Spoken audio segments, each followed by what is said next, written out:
75 and 43 run with the complimentary plays after taking a split on Thursday, scoring in baseball once more with the Indians on the run line as a $1.10 dog over Detroit, but failing in the Pittsburgh-New England game to go over. Of course, it didn't help that the Steelers' field goal kicker missed a couple in that game, and believe me, Chris Jordan and Anthony Redd, the only guys that have losing days yesterday, they certainly felt the pain of those missed field goals as they both had the over. But otherwise, every single handicapper here at the site except one, Brian Rosica, won the football game last night. Why? Because every single handicapper at the site except one, Brian Rosica, bought the half point.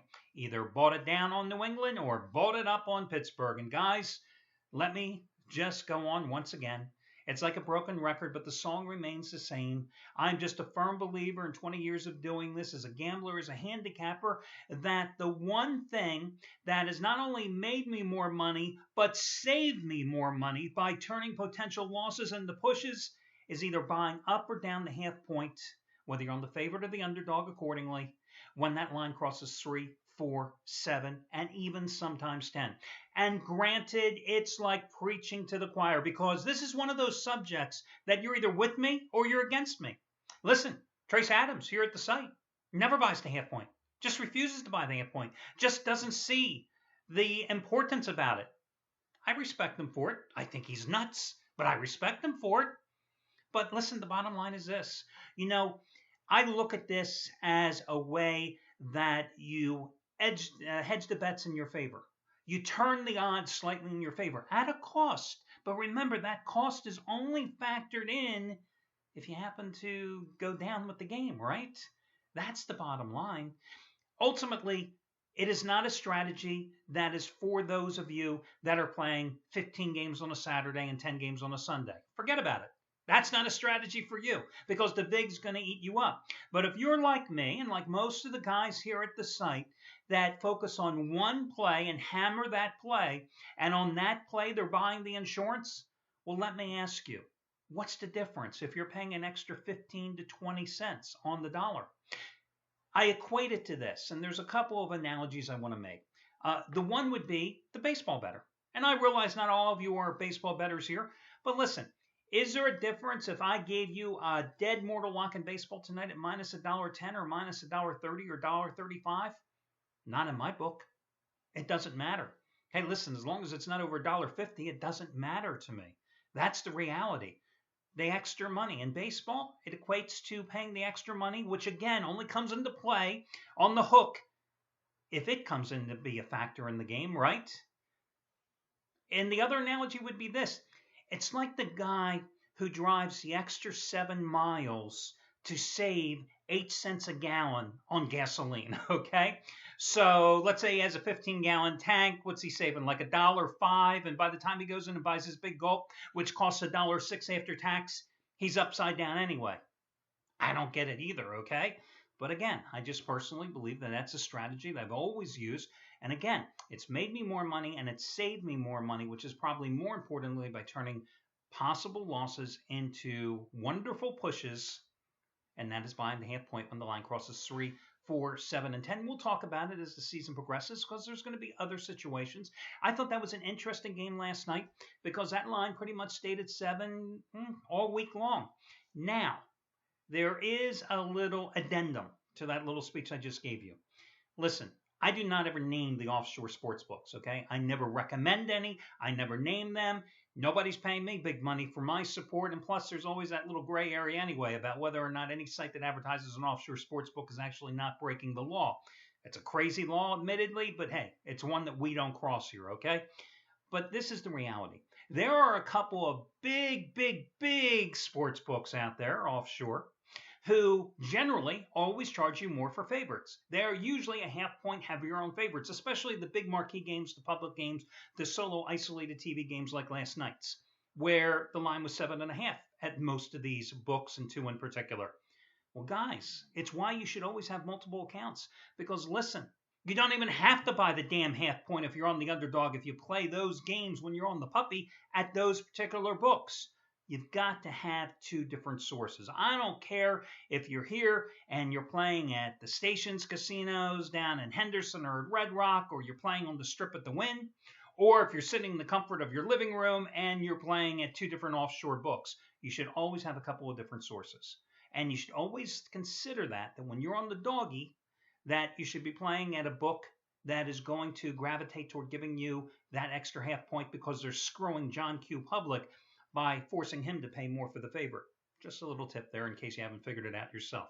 Okay, the free picks are coming your way in a moment. Half price play of the day yesterday was Shawn Michaels, the winningest football handicapper here at the site over the past 5+ years, making $10 bettors. A substantial amount of money, a little over $32,200 to be exact. He had a 50-dime play last night on New England, buying the hook down, so he got the win. And today, he has a 100-dime max wager. Rivalry lock of the year, Utah State. Hit 2 out of 3 100-dime plays in college football to kick off the season, including Utah over Michigan last Thursday, Arkansas over UTEP last Saturday, 22-7. With college football 100-dime releases over the past 3 years, and today it's the half price play of the day, simply by using coupon code Sean, his first name, SEAN. And remember, same 100-dime plays that he's 59-31 with in the NFL over the past 5 years, including the Patriots and that little Super Bowl game against Seattle back in February. Half price play of the day by using coupon code Sean. Don't ignore the latest 69 winner from Scott Delaney in college football. Last night, you got his winner, on Western Kentucky outright as the underdog over Louisiana Tech for just $29, saving $70 off the regular price. Same thing goes tonight with Miami of Florida, Florida Atlantic. How about Steve Boudin's New York crew? Another 100-dime winner last night. The Indians on the run line plus $1.10 dog against Detroit. Today, 100-dime max wager baseball winner number 8 out of 10 saves $65. They are 9-4. I'm just remember the numbers here. 9-4 over the past 3 weeks, okay? And with those 13 plays, every single one of them have been at least half price off, and a $10 better with those plays has made $4,250. And again, save $65 tonight. NYC100 is the coupon code. Also, finally, remember today, the final day to take advantage of the money-saving discount coupon codes that I always give you as a way of bribery. After winning the charity play of the week, Brad Wilton on Tuesday night, you can save $125 off the purchase price of any handicapper's 30-day package by using coupon code SAVE125, SAVE125. Or, guys, listen, you got football tonight, you got football Saturday, Sunday, Monday. You can save $50 on any handicapper's 7-day package. Doesn't have to be Wilton just because he won for you for free. Any handicapper's 7-day package, save $50 by using coupon code SAVE50. SAVE50, SAVE, and the number 50. Okay, let me take a look at the Texas Rangers game at first. I will lay the 130 with the suddenly slumping Rangers. And I dare you to say that 3 times quickly. Good thing it wasn't the suddenly slumping Seahawks, right? Anyway, go ahead and lay it with the Rangers at home tonight. Now, granted, they were awful on this road trip. How they went 5-5, and in 4 of the 5 losses they were shut out, including back-to-back shutouts in which they totaled 5 hits at Seattle on the past 2 days, is beyond me. But it doesn't matter because now they're back in Arlington where they've won 16 of their last 20 games, and they're pretty much in a must-win situation because that precarious lead they enjoyed against the Minnesota Twins and holding down that second wild card spot is down to 1 little game. And they've also fallen 2.5 games behind Houston for the winner of the West. Now, true, they are 1-4 in their last 5 against the A's, getting outscored 34-15. But it's also true that the A's have lost 6 of their last 8 games. Now, Colby Lewis has just been dreadful for the Rangers in his last 3 starts, an earned run average of 8.62, and opponents are hitting .343 against him. But he's made 3 starts against the A's this season. He's had their number with a 2.00 earned run average. And Jesse Chavez of Oakland, 4.95 earned run average on the road this year. His last 17 appearances, starts and bullpen outings, his combined earned run average, 5.52. Not like early in the season in his first 12 trips to the Hill. He had a 2.11 ERA. And he's coming off the shortest start of his career Saturday against Seattle. Worked only 2 innings. Gave up 6 hits, walked 5 batters, gave up 4 runs as well. So I'll take the Rangers back at home. I'm going to go with the Mets, and why not? Take the Mets on the run line tonight at Atlanta for a couple of reasons. One, the Mets, a team that really was just so on the road all season, has certainly put it together here lately. Followed that 3-game sweep of the Nationals in Washington by taking last night's game in the opener at Atlanta by a 7-2 count, going with Steven Matz, another one of their rookie wonderkins who, of course, left his last start because of a blister on one of the fingers on his pitching hand. But he is back here today, says he feels fine.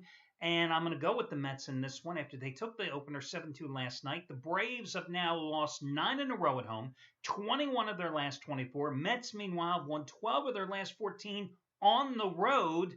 And Matt Wisler, the rookie for the Braves, after a strong start this season, which included a dominating effort in his major league debut against the Mets back on June 19th, when he gave up just 1 run in 8 innings of a 2-1 win. He's 0-5 with a 9.49 earned run average in his last 7 starts. And he gave up 7 runs in 1 2/3 innings at Washington in his last start 8 days ago. Pitched a couple days later out of the bullpen. But listen, I got to keep going against the Braves as long as they're this pathetic. And, well, they're probably going to be pathetic the rest of the season, let's face it. So the Mets on the run line and the Texas Rangers are your 2 baseball complimentary plays. Now, in terms of the Miami of Florida and Florida Atlantic game, interesting contest because, this is like the biggest game Florida Atlantic out of the Conference USA has ever had.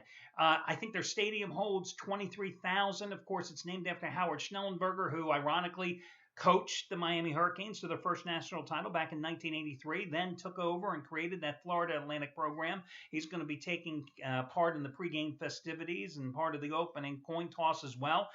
They're going to have over 30,000 fans tonight at this game. They closed the campus 7 days early. They could have closed it 7 days early. What, was the boat coming to Florida too? 7 hours early just to get ready for all the tailgating and the festivities surrounding this game. And you got to realize that they have over 50 players, Florida Atlantic does, on its roster from the Miami-Dade, Broward County area. So this is a huge game for this team. Now, Miami of Florida opened up with a rain-shortened 45-0 win against Bethune-Cookman at home. Florida Atlantic, on the other hand, if I tell you that Florida Atlantic went 6 for 6 in the red zone and forced 4 turnovers, you would think they would have won their season opener. But that wasn't the case, as they lost in Tulsa in overtime. And here's the irony. Of all the teams that scored in Division I ball last weekend, 38 points or more. Of all the teams, those teams that scored 38 points or more went 45-1 straight up. The lone loser, you got it, guys, Florida Atlantic. What can I tell you? I mean, it wasn't for not what their quarterback did, because Jaquez Johnson, the senior 3-0 starter, I mean, he was tremendous against Tulsa. 23 for 34 for 263 yards and a couple of touchdowns through the air. And then he ran for 97 yards on 20 carries. But this is a tough game, guys. 18.5 points. I mean, obviously, Florida Atlantic, this is the game. This is a team that went 3-7 in Conference USA last year and then loses in overtime at Tulsa last week, right? This is the game for them. For Miami, Florida, if you look on paper, Hurricanes are by far the better team, even though they're going to be without a couple of their slot wide receivers who were hurt on the opening drive of that game against Bethune-Cookman last week. Braxton Berrios and Stacy Coley, I believe, are their 2 names. Even though they're going to be without those 2 guys, I mean, they are by far the better team. But as we've seen for years now, first with Randy Shannon and during the Al Golden tenure, the Hurricanes team, just because they're better on paper, doesn't necessarily translate on the field.